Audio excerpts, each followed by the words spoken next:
We've heard a lot of talk in the past that, well, student debt, yes, it's hit the $1 trillion mark, but it's a little bit overstated. It's not really that big of a deal. But this study, I guess this is by the New York Fed,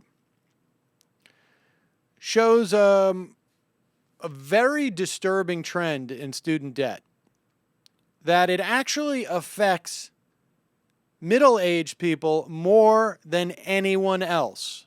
And then I guess the other disturbing part of that is that I'm middle-aged, according to this. Student debt is rising sharply among all age groups. However, the delinquency rate, which of course is the percentage of debt in which no payment has been made up to, I think, 90 days or after 90 days, was 11.9% for debt held by borrowers aged 40 to 49 as of March of this year. That compares with a rate overall of 8.7%. The delinquency rates for all groups are much higher if one excludes loans in deferment for reasons such as a borrower still being in school. So obviously when you're in school, your repayment is deferred.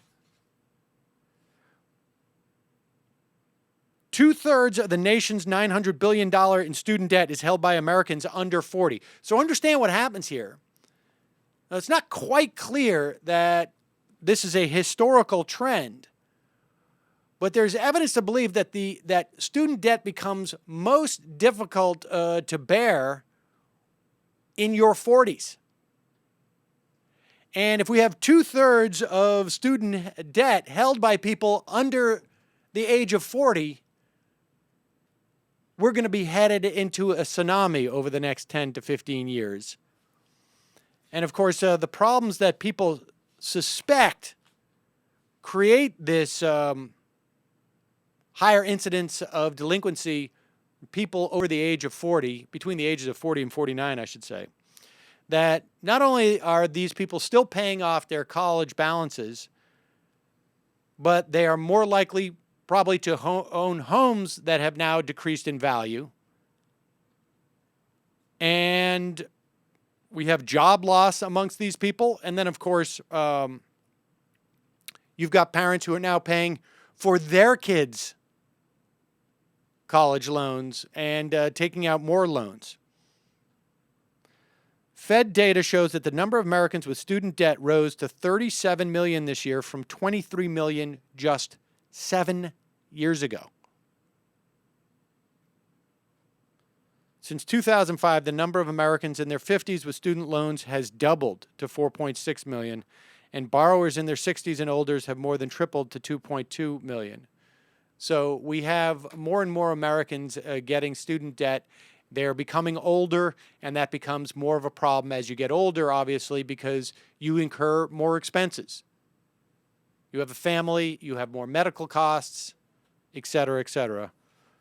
So time for a jubilee, as far as I'm concerned. And then, once you have jubileed everyone's student loans, then it's time to go back to a system where we actually provide low-cost higher education to people. We know that you are less likely to be unemployed if you're college educated right now. And you're also going to make anywhere from 15 to 25% more money over the course of your career with a college education. So none of that, what I just suggested and recommended, will happen. But it's out there. Hope springs eternal.